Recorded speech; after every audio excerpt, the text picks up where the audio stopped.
Hello, bonjour. Aujourd'hui, je vais parler de Meghan Markle, la duchesse de Sussex. Je vais parler de son mari, le prince Harry. Et je vais parler des dernières rumeurs sur ceci. Comme vous le savez, sur cette chaîne, on parle de tout, de toutes les rumeurs sur le couple Sussex, du bon, du mauvais. En tout cas, des rumeurs qui sont vraiment ridicules aussi, pour apporter notre commentaire par rapport à ça. Quelque chose qui s'éloigne bien, qui est plus objectif et qui est complètement différent de celle apportée par les trolls et les haters, les anti-Meghan et le prince Harry. Donc, je sais pas pourquoi, chaque fois qu'il y a un événement à Hollywood, chaque fois qu'il y a une sorte de remise de prix, chaque fois qu'il y a un anniversaire de célébrité, les trolls et les haters incluent Harry et Meghan, même si ça n'a rien à voir avec eux. Et ils sont persuadés en fait que Harry et Meghan ne sont pas invités par Hollywood. Ça a commencé par l'anniversaire de Oprah Winfrey. On nous a expliqué que Harry et Meghan n'avaient pas été invités. Pourtant, on n'a pas eu de photos, sinon très peu. Donc, ils nous sortent des choses comme ça. Par exemple, les Golden Globes, Harry et Meghan n'y étaient pas. Les Oscars, Harry et Meghan n'étaient pas. Peut-être Harry et Meghan ont reçu une invitation et ils ont dit qu'ils ne s'y rendraient pas. Le plus marrant, ce sont les Grammy Awards.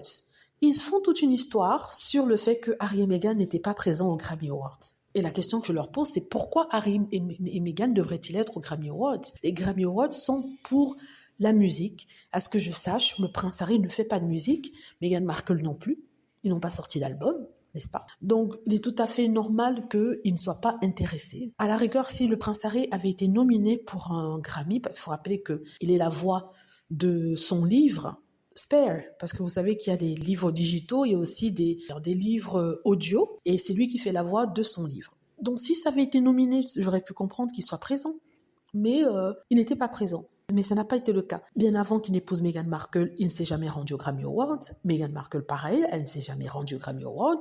Pourtant, elle s'est rendue à la première de plusieurs autres films, aux Emmy, elle s'est rendue aux Emmy, elle s'est rendue aux Golden Globes. Mais les Grammys, c'est tiré par les cheveux. Ils veulent tellement montrer que Harry et Meghan sont loin de Hollywood, qu'ils prennent tout et n'importe quoi. Malgré le fait que chaque fois, on montre Harry et Meghan avec les patrons de grands studios, avec même des milliardaires, avec des stars comme John Travolta, Oprah Winfrey, Kevin Costner, mais pour eux, non, Harry et Meghan ne sont pas invités quelque part. C'est ridicule.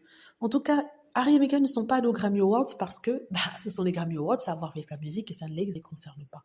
Aussi simple que ça. Dites-moi ce que vous en pensez. J'espère que vous avez aimé la vidéo. N'hésitez pas à cliquer sur like si c'est le cas, à vous abonner pour plus de vidéos et à cliquer sur la petite cloche afin de être averti lorsque je poste une nouvelle vidéo. Merci.